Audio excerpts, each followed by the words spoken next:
to another farming simulator video and something slightly different. So I was browsing YouTube and I came across this video where Tech Yesterday made his ultimate custom keypad out of a PS3 controller, and that inspired me to build this guy, which is a mini side panel made out of one of these.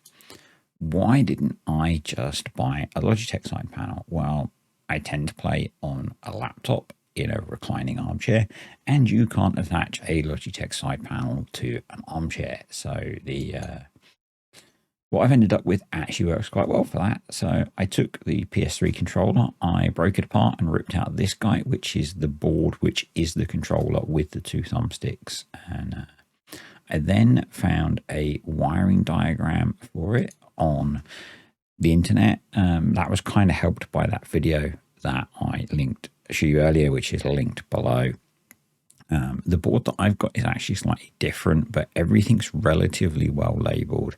And from there, I was able to, I stripped apart a piece of old network cable, which is what all these wires you see come from, because they're nice small wires, lots of different colors, and haven't used a soldering iron in something like 30 years, but was able to, the board that I had thankfully had holes through the board that I could solder wires onto, and that's what I did. So I soldered on.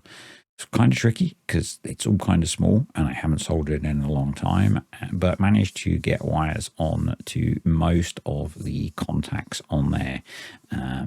And the way the controller works is there is like a ground or an earth, which is common to all of the controls, and then each individual button has a wire. So that's how we did that. So I got that, I tested that, made sure it worked before I went any further, because this project was kind of a bit of a shot in the dark for me. Not done anything like this before, but once I had that board modified and working, I needed a box to put it in. So I ordered some thin plywood off of eBay and designed a box, built it, painted it, sanded it, painted it lots, and ended up with the thing that you saw at the start. So I then got a whole load of push buttons off of eBay again, and some switches. I wasn't sure how I was going to set it up, so I ordered some push buttons and some switches. One of the things that I wish I'd done is not gone so cheap on those, because they are not great as a tactile experience, but this was all a bit of an experiment. So you can see in here we have the 12 push buttons that are on the other side, all hooked up to a common ground, and then I had to attach all of the individual button wires to these. Had some problems with this because of the cheap switches. When I was soldering on some of the wires, I destroyed some of the cheap switches of buttons and had to replace them. And in fact, I ended up with only having 11 working buttons, because my soldering job onto the original board was not perfect. But this, for me, this was a kind of a proof of concept. So got that done. The board is mounted on is hot glued to two pieces of wood in that box, and I actually coated the other side of the board in hot glue to secure all of the attachments as well. And we've ended up with something that looks like this. So we've got the two thumbsticks from the controller, they work brilliantly, and then 12 buttons, of which only 11 work at the moment, and one of those is, although it's a PS3 controller, it acts as an Xbox controller on the PC, and one of those brings up the Xbox game menu. So I've got 10 buttons to play with.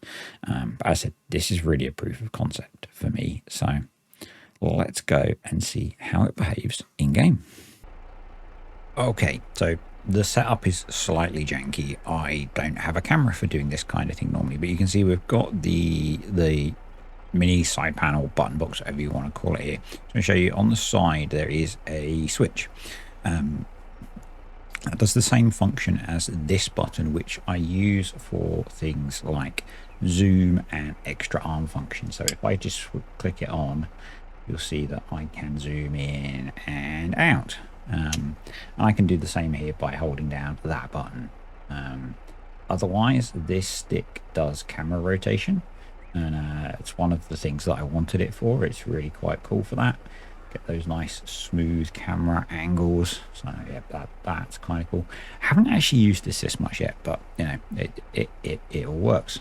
Most of it works. So just to run through a couple of things that I've got mapped. Actually, let's first show you how it's all set up. So because it comes into the game as a controller, you just set things up in the gamepad controls. So you can pick kind of what you want it to do, different functions you want it to have. So I've got it set up to do the front loader arm, cameras, tipping, that kind of thing. So yeah. And I'll put some links below to how you use a PS3 controller on a PC. I guess the other question that people are going to be asking is, does this work on PS4 or PS5? I don't think so, because I don't think PS3 controllers work on PS4 or PS5. But you could have a look and see if the inside, you could probably do the same thing with the insides of a PS4 controller or a PS5 controller. They just won't cost you the £6 that a PS3 controller costs. So if you've got the skills and you want to try it, go for it. If you've got a 3D printer, then this would probably be way easier, because you could 3D print a really nice box. I don't have a 3D printer, so mine's made out of wood. But yeah, I think if you if you had an old PS4 controller, a PS5 controller, and you wanted to try this, you probably could. You'd have to look up whether wiring diagrams and stuff like that, and obviously all done at your own risk and that kind of thing. So what we can do here is we can attach. Pretty cool. We can, if it works, raise and lower the implement. So, and we can power it. Oh, I need to unfold it. There we go. We can unfold it. We can power it on. We can power it off. I've got this set up so that I can adjust cruise control. So I can put cruise control up and cruise control up. There we go. I said I don't like these buttons particularly. The tactile feel is not great. And we can turn cruise control on. So there we go. And then if I want, I can detach it. So that's kind of some of the stuff that I've got mapped on to the box. But really, one of the main things that I wanted this for is front loader work. So I can spin the camera around as I need to, and let's get a nice camera angle on this, and then I can do some much smoother, in theory, front loader work. So and as I said, and I made this before I made the decision to do things like buy a wheel and a joystick and all that kind of thing. But I can't use any of those for the main way that I play the game, which is on my laptop sat in an armchair. Whereas this does work. This sits on the arm of the chair really nicely. I can still use the mouse, which I do use. So I do use a mouse when I'm playing on my laptop. But yeah, it just gives you really nice control. I have things set up so that they're quite slow at the moment, just so that the control's quite smooth. Yeah, I kind of like it. So, as an experiment, you might not be a regular on the channel because this is kind of an unusual video, but I kind of like to tinker with things, and as a kid, I used to do a lot of random making little bits and pieces, and yeah, this seemed like a cool idea. So you can, on PC, there are lots of options for what you could put inside one of these things. You can use like a Raspberry Pi, or all sorts of little computers that you can get. But they require a lot more work to program them, whereas this in-game is a controller. So, it behaves just like a PS3 controller, but the controls are in a position which is somewhat easier to use. So, although I'm playing at my desk at the moment, just because it's easier for recording this, I'm driving on keyboard. So it's kind of how I would be playing. Actually, I'm on using my laptop to do it. So If I want to boom out, I can press that, and then I can boom out. Let's boom out a bit more. If I was to do this again, or if I was to rework it, or something which was, everyday use, this probably isn't really for everyday use for me. Quite often when I want to play on the laptop, I just want to grab the laptop and relax. But what I would do is, I have another video where I took a 16 key macro keyboard off of AliExpress and programmed that for FS22. And what I would do is take one of those and mount that where these buttons are.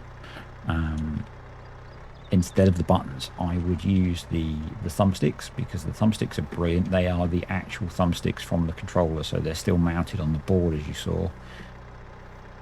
I would use those thumbsticks, but I would use the macro keyboard, because that gives me 16 macro programmable keys. Assuming that you're comfortable using the software that uses, because it's AliExpress, slightly janky, but it does work really well. I do use that a fair bit.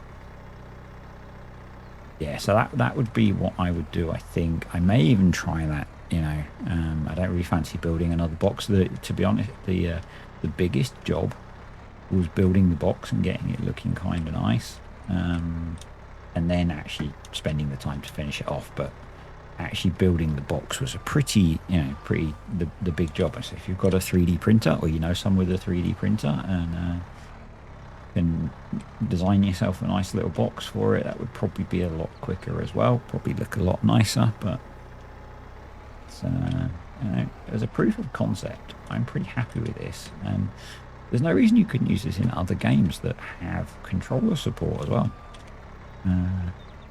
To be honest, the same with the macro keyboard that I was talking about. That that's just a programmable keyboard. So you could do a version of that for ETS or ATS or anything like that. So that's kind of how this works, and I kind of like it. It's I can zoom out a little bit. Oh, that's not a very good zoom, but we can drop this down. If I want to, I could flick the switch on the side, and then we can pull the beam in. I did that because I wasn't sure how comfortable it would be doing this. So using the button to activate this control, but I think it works quite well. As I said, I can do some kind of smoother camera panning, that kind of thing. I like it. Obviously this was not a completely detailed how to build this thing. I think if you're going to do something like this, you've got to have a little bit of willingness to experiment and explore yourself. Somewhat competent with a soldering iron would probably help. That was my biggest weakness, I think, and I think that would be the thing if you went the route that I was talking about. I don't actually have one of the macro keyboards handy, which is a bit annoying.